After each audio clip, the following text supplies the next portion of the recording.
అది అవంతి రాజ్యానికి దగ్గరలో ఉన్న సిరిపురం అనే ఒక చిన్న పల్లెటూరు.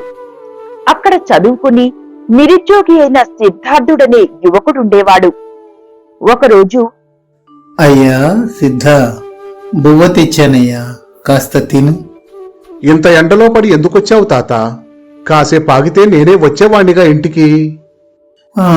ఏముందిలే నాయనా, నేను చూడని ఎండలా ఇవి, గడ్డి కోసుకెళ్దామని వచ్చా. పనిలో పనిగా నీకు బువ్వ తీసుకొచ్చా. ఈ ఎండలో నీకెందుకులే తాత కష్టం?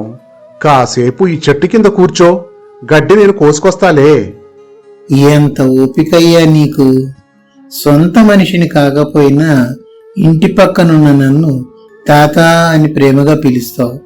మా పశువులు కాస్తుంటావు, ఊరి వారందరికీ పనుల్లో సాయం చేస్తుంటావు. కానీ ఇంత చదువుకున్న నీకు తగిన పని దొరకట్లేదని మాకే చాలా బాధగా ఉంటుందయ్యా. బాధపడుకు తాత, కాలం కలిసి రావాలి. ఆ పని కోసమే నేను రోజూ తిరుగుతున్నా. ఈ కష్టాలు శాశ్వతం కాదు. మీలాంటి పెద్దల దీవెన వృధాగా ఏమీ పోవులే. ఇంతలో వారి ముందు నుంచి విలువైన వస్తువులు ధరించి గుర్రం మీద వెళుతున్న ఓ యువకుడు కనిపించాడు. వెళుతున్నది రంగాచారి కొడుకు ఆదిత్యుడు కదూ? అవును తాత, ప్రస్తుతం రాజుగారి కొలువులో ఉన్నతోద్యోగిగా పనిచేస్తున్నాడు. రోజూ ఈ దారినే కొలువుకు వెళుతుంటాడు. తెలుసులే, చిన్నప్పుడు నీతో పాటు కలిసి చదువుకున్నవాడేగా. నిన్ను చూసి కూడా పలకరించడేం? రాజుగారి కొలువులో పని సమయానికి వెళ్ళాలిగా తాత. పైగా పనుల ఒత్తిడి కూడా ఉంటుందిగా. నువ్వెంత సమర్థించినా అతని గురించి నాకు తెలుసులేవయ్యా. అతను అహంకారి. చిన్నప్పుడు చదువులో తనకంటే చురుకైన వాడివని నీ మీద అసూయ కూడాను. ఇక మనలాంటి పేదవారంటే అసహ్యం. ఏదో అదృష్టం కొద్దీ రాజకులువు సంపాదించాడు. అనారోగ్యం బారిన పడిన నీ తల్లికి సేవలు చేసుకుంటూ గ్రామంలో ఉండిపోయావు గాని ప్రయత్నించి ఉంటే అతని కంటే పై స్థాయిలో ఉండే తెలివితేటలు నీవి. ఎవరి అదృష్టం వాళ్ళది తాత. చివరి రోజుల్లో అమ్మని జాగ్రత్తగా చూసుకొని తనని సాగనంపాననే తృప్తితో ఉన్నాను. అది చాలులే నాకు. ఏదో ఒక రోజు నీ కష్టానికి తగిన ఫలితం తప్పకుండా పొందుతావు సిద్ధ. మరుసటి రోజు అదే సమయానికి కాలిపాటున నడుచుకుంటూ రాజదర్బారుకు బయలుదేరాడు ఆదిత్యుడు. గుర్రానికి సుస్థి చేసిందని ఇలా నడుచుకుంటూ పోవాల్సి వస్తుంది. బయటేమో ఎండ చూడమంటోంది. ఇంత ఎండలో రాజదర్బారుకు ఎలా పోవాలరా దేవుడా? ఇంతలో అతని కాలి చెప్పు ఉంగరం తెగిపోయింది. అబ్బా, ఇప్పుడే తెగాల చెప్పు. ఎండ ఇంత తీవ్రంగా ఉంది. చెట్టు కిందకి పోయి ఈ చెప్పు సరి చేసుకుందాం అనుకుంటూ చెట్టు కిందకు చేరాడు. అదే సమయంలో అక్కడ ఉన్న సిద్ధార్థుడు ఆదిత్యుణ్ణి ప్రేమగా చూస్తూ, రామిత్రమా, బాగున్నావా? ఆదిత్యుడు సిద్ధార్థుణ్ణి చూస్తూనే ముఖం చిట్లించాడు. మాసిన బట్టలు, పేదరికంతో ఉన్న అతన్ని అసహ్యంగా చూస్తూ, ఏయ్, ఎవడువై నువ్వు? ఒక ఉన్నత రాజోద్యోగినైనా నన్ను మిత్రమా అని పిలుస్తున్నావు? అంత ధైర్యం ఎలా వచ్చింది నీకు? అన్నాడు ఈసడింపుగా. సిద్ధార్థుడు కనుక తన బాల్య స్నేహం గురించి ప్రస్తావన తెస్తే వాడిని ఇంకా అవమానించాలని కూడా అనుకున్నాడు. కాని సిద్ధార్థుడు నవ్వుతూ, ఒకే చెట్టు మన ఇద్దరికీ నీడనిచ్చింది కదా, అందుకే మిత్రమా అని పిలిచాను. స్నేహానికి దారి చూపేది చెట్టు నీడ కాదు, కట్టు బట్ట. ఒకసారి నా బట్టలను చూడు, అలాగే నీ బట్టలను చూసుకో. ఇంటికి వెళితే నీవైనా అంగవస్త్రమే కట్టుకుంటావు మిత్రమా. ఈ ఎండలు అంతగా మండిపోతున్నాయి. పాపం నీకు నాలాగా బయట బట్టలు కట్టుకునే స్వేచ్ఛ లేదు. అందుకే ఉక్క పోసి చెమటలు కారుతున్నా ఒంటిని పట్టుబట్టలతో కప్పావు. ఆ కారణం చేతనే నీ మీద నాకు జాలి పుట్టింది. మరి జాలి మిత్రుల మీదనే కదా పుడుతుంది. అందుకే మిత్రమా అన్నాను. ఆదిత్యుడికి ఉక్రోషం ముంచుకొచ్చింది. ఈ కబుర్లకేం గాని నీవు నాలా రోజు పంచపక్ష పరమాణాలు తింటున్నావా? అది చెప్పు. రోజూ తింటే పరమాన్నం కూడా మామూలు అన్నంలాగే ఉంటుంది. అందుకే మన వాళ్ళు పిండి వంటలు పండగ రోజుల్లోనూ వేడుక సమయాల్లోనూ చేసుకోమన్నారు. నేను అప్పుడప్పుడు మాత్రమే పరమాన్నం తింటాను. అందువల్ల నాకవి పంచభక్ష పరమాన్నాల్లాగే ఎప్పుడూ అనిపిస్తాయి. నీకు పిండి వంటల రుచి ఎప్పుడైనా ప్రత్యేకంగా అనిపించిందా? నవ్వుతూ అడిగాడు. ఈ ప్రశ్నతో ఆదిత్యుడికి పట్టరాని కోపం వచ్చింది. ఛ! వీడి చిన్నప్పటి నుంచి ఇంతే.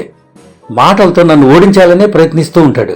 వీడితో వాదన అనవసరం అని గొణుక్కుంటూ కాలి చెప్పులు రెండూ చేత్తో పట్టుకొని చరచర అక్కడి నుంచి ఎండలో వెళ్ళాడు. అలా వెళ్ళగానే కాళ్లకు నేల చుర్రుమని తగిలింది. వెంటనే నీడలోకి వచ్చేశాడు. దాన్ని చూస్తూ సిద్ధార్థుడు మరింత నవ్వుతూ, ఈ దృశ్యం మరింత మనోహరంగా ఉంది మిత్రమా. మనల్ని ఎవరైతే మోస్తారో వాళ్ళని మనము ఏదో ఒక రోజున మోయవలసి వస్తుందని చిన్నప్పుడు గురువుగారు చెప్పారు.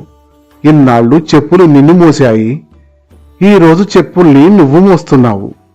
ఈ మాటలతో ఆదిత్యుడి మొహం మరింత ఎర్రబడింది. ఇక అక్కడ ఉండలేక కాళ్ళు చుర్రుమంటున్నా లెక్క చేయక ఎండలో ఇంటికి వెనుతిరిగి వెళ్లి చెప్పుల్ని మార్చుకొని కొలువుకు వెళ్ళాడు.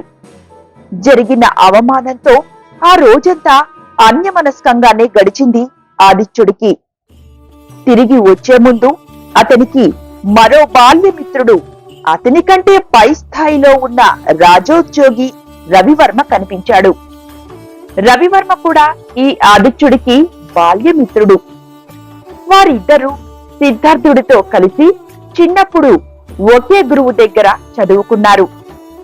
రవివర్మ కలిగిన ఇంట్లో పుట్టి భోగ భాగ్యాలతో పెరగడం వల్ల దూర ప్రాంతాలకు వెళ్లి గొప్ప గొప్ప చదువులు చదివి తిరిగి వచ్చి రాజుగారి కొలువులో ఉన్నత పదవి సంపాదించాడు. ఎంత పెద్ద పదవిలో ఉన్నప్పటికీ రవివర్మ నిగర్వి, స్నేహశీలి. మంత్రివర్యులు, రాజావారికి అంతరంగికులైన రవివర్మ గారికి ప్రణామాలు. మిత్రమా, ఏమిటిది? నీవు నా బాల్యమిత్రుడివి. ఈ హోదాలు పలకరింపులు రాజుగారి సమక్షానికే పరిమితం. విడిగా మనం కలిసినప్పుడు ఏకవచనంతోనే సంబోధించమని నీకు ఎన్నోసార్లు చెప్పాను. నిజమే మిత్రమా. బాల్య స్నేహాన్ని పురస్కరించుకొని నీవు నాతో ఎంతో ఆప్యాయంగా మాట్లాడుతుంటావు. కానీ నాకే నీ హోదా గుర్తుకు వచ్చి అప్రయత్నంగా అలా పలకరించేస్తుంటాను. సరేగాని ఈరోజు నాకు గొప్ప సుదినం మిత్రమా. నీకు సుదినమైతే నాకు సుదినమే మిత్రమా. ఇంతకు ఏమిటి విశేషం? పక్క రాజ్యానికి చెందిన రాజుతో నేను నడిపిన రాయబారం ఫలించి యుద్ధం వరకు వచ్చిన పరిస్థితులు తొలగిపోయి ఇప్పుడు ఇరు రాజ్యాల మధ్య శాంతి ఒడంబడిక కుదిరింది. దీంతో మన మహారాజు గారు సంబరపడిపోయి ఏం కావాలో కోరుకో రవివర్మ అన్నారు. నేను వెంటనే మన బాల్యమిత్రుడు సిద్ధార్థుడికి కొలువులో ఏదైనా పని ఇప్పించమని అడిగాను. అందుకు ఆయన వెంటనే అంగీకారం తెలిపారు. ఈ మాట వినగానే ఆదిత్యుని మొహం నల్లగా మారింది. ఆ పొగరుబోతుకి రాజకులువా? వద్దు మిత్రమా. సిద్ధార్థుడు రాజకులులో చేరితే నీకు చెడ్డ పేరు వస్తుంది. సిద్ధార్థుడు పొగరుబోతా? భలేవాడివే మిత్రమా. వాడెంతో మర్యాదస్తుడని చిన్నప్పుడు అనుకునేవాళ్ళం, మర్చిపోయావా? ఈ మధ్య వాడిని ఎప్పుడైనా చూసి ఉంటే ఈ మాట నువ్వు అనవు. అదేమిటి? ఈ మధ్యనే 2 రోజుల క్రితం బాట పక్కన చెట్టు నీడన కలుసుకున్నాను. వాడే నన్ను గుర్తుపట్టి పలకరించాడు. ఇద్దరం చిన్ననాటి కబుర్లు ఎన్నో చెప్పుకున్నాం. నేను ధరించిన పట్టుబట్టలను కూడా వాడు మెచ్చుకున్నాడు. అబ్బా, నీవి పట్టుబట్టల్లో మెరిసిపోతున్నావు మిత్రమా. ఈ బట్టలేసిందే నీకోసం అన్నంత చక్కగా నప్పాయి ఈ దుస్తులు నీకు. నా సంగతి సరే, నీవేమిటి మిత్రమా, కాలి చెప్పులు కూడా లేకుండా ఇక్కడ కనిపిస్తున్నావు? కాలి చెప్పులు, సరైన బట్టలు కొనుక్కునే ఆదాయం ప్రస్తుతం నాకు లేదు మిత్రమా. నా సంగతి పక్కన పెట్టు. నీవిలా రాజకొలువులో గొప్ప పదవిలో ఉండడం చూస్తే నాకు సంతోషంతో కడుపు నిండిపోతుంది. నన్ను సాయం అడగలేదు, నా గురించి అసూయపడలేదు. వాడు నిజంగా గొప్పవాడు. వాడికి రాజుగారి కొలువులో పని ఇప్పిస్తే నాకు మంచి పేరు తెస్తాడనే నా నమ్మకం. ఇది విన్నాక ఆదిత్యుడికి మండిపోయింది. పై స్థాయిలో ఉన్న అతని ముందు ఆక్రోశం వెళ్ళగక్కలేక అప్పటికి ఉగ్గపట్టుకున్నాడు. ఆ సాయంత్రం వెతుక్కుంటూ సిద్ధార్థుడి ఇంటికి వెళ్లి, ఆదిత్య, నీవా? రా రా, వెతుక్కుంటూ నా ఇంటికొచ్చావా మిత్రమా? రా కూర్చో. చాలే నీ నక్క వినయాలు, బోడి మర్యాదలు. నీ గురించి తెలుసు. నీ బుద్ధి ఎటువంటిదో నీకు చెప్పడానికే ఇప్పుడు నేను వచ్చాను. దేని గురించి మిత్రమా నువ్వు మాట్లాడేది? ఈ రోజు మధ్యాహ్నం నన్ను ఏమన్నావో ఒకసారి గుర్తు తెచ్చుకో. నన్ను నేను కట్టుకున్న పట్టుబట్టలను ఎంత హేళన చేసావు. డాబు సరికి వేసుకుంటున్నట్టుగా మాట్లాడి నన్ను చిన్నబుచ్చావు. అదే పరిస్థితుల్లో నీకు తటస్థపడిన నా పై అధికారి రవివర్మ దగ్గర మాత్రం అవే పట్టుబట్టల్ని ఇవి నీకోసమే నేశారని ఆకాశంలో ఎత్తి పొగిడావు. దీన్ని బట్టి తెలుస్తుంది కదా నీ నీచబుద్ధి ఎటువంటిదో, ఎటువంటి అవకాశవాదివో. నువ్వు ఇలాంటి వాడివి కాబట్టే నీ ఇంట దరిద్ర దేవత తిష్ట వేసుకుని కూర్చుంది అంటూ సిద్ధార్థుడిని చెడామెడా తిట్టడం ప్రారంభించాడు. సిద్ధార్థుడు అతన్ని పూర్తిగా మాట్లాడనిచ్చి నవ్వుతూ, ఆదిత్య, ఎందుకంత ఉక్రోషపడతావు? ఈ విషయంలో నా వైఖరికి కారణం చెప్పనా? నేను రవివర్మను చూసి మిత్రమా అనగానే అతడు నన్ను మిత్రుడుగానే గుర్తించాడు. నన్ను ఆప్యాయంగా పలకరించాడు. నా మిత్రుడు గొప్పగా ఉంటే నాకు సంతోషమే కదా. అందుకే నేను వాడిని చూసి గర్వపడ్డాను. అదే విషయం అతనితో చెప్పాను. నిన్ను నేను మిత్రమానే పిలిచాను, కాని నీవు నన్ను శత్రువులా ఈసడించావు. మన శత్రువుని చిన్నబుచ్చడమే మనకి సంతోషం కదా. కనుక నా ఈ ప్రవర్తన మానవ సహజమైనదే కదా. అదేం కాదు. రవివర్మ నాకంటే పై అధికారి కాబట్టి వాడిని మంచి చేసుకోవాలనుకున్నావు. అందుకే వాడు నీకు రాజకొలువులో మంచి పని ఇప్పించబోతున్నాడు అంటూ తమ మధ్య జరిగిన సంభాషణని చెప్పాడు ఆదిత్యుడు. సిద్ధార్థుడికి ఈ విషయం అప్పటి వరకు తెలియదు కాబట్టి ముందు ఆశ్చర్యపోయాడు. ఆ తర్వాత నెమ్మదిగా, అవునా, చూశావా ఆదిత్య ఆ రవివర్మ మంచితనం? అతడు రాజ్యానికి చేసిన మేలుకి రాజుగారు కావలసింది కోరుకోమన్నప్పుడు తనకు ఏ కనకాభిషేకమో కోరుకోవచ్చు. కాని నా పరిస్థితి చూసి జాలిపడి అడగకుండానే సహాయపడాలని అనుకున్నాడు చూడు. వాడు నేను ఊహించిన దానికంటే గొప్పవాడు. నిజమైన మిత్రుడికి అర్థం చెప్పినవాడు అంటూ ఇంకా ఏదో చెప్పబోయి గుమ్మంలోంచి లోపలికి అడుగు పెడుతున్న రవివర్మని చూసి ఆగిపోయాడు. నీ మాటలన్నీ విన్నాను ఆదిత్య. బాల్యమిత్రుడికి మేలు జరుగుతూ ఉంటే చూసి సంతోషించడానికి బదులు పని కట్టుకుని నిందించడానికి వచ్చావా? ఇది చేయకూడని పని అని నీకు సిగ్గు కలగడం లేదా? ఇదేనా నీ సంస్కారం? నిజమైన మిత్రుణ్ణి సంపదతో కొలుస్తావా? అంటే నేనిప్పుడు అకస్మాత్తుగా పేదవాడినైపోతే నా పట్ల కూడా నీ ధోరణి ఇలాగే మారిపోతుందా? బాధ్యతాయుతమైన రాజు కొలువులో ఉండి కూడా ఇటువంటి కుచితమైన మనస్తత్వంతో ఉంటున్నావా? నిన్ను నా స్నేహితుడిగా చెప్పుకోవడానికి సిగ్గుపడుతున్నాను. ఇప్పటికైనా నీ ప్రవర్తనలోని లోపాన్ని గుర్తించి మార్చుకో.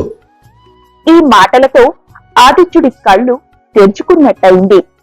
తన నైజంలోని లోపం తెలిసి వచ్చింది. ఆ రోజు నుంచి అతడు తన అహంకారం విడనాడి త్వరలోనే తన ప్రవర్తనతో అందరికీ ఆప్తుడిగా మారాడు. ఇక సిద్ధార్థుడు తన మిత్రుడి సిఫార్సుతో రాజకొలువులో చేరినప్పటికీ తన ప్రతిభతో అంచెలంచెలుగా పైకెదిగి మహారాజు గారికి ఆంతరంగిక సలహాదారుడిగా మారాడు.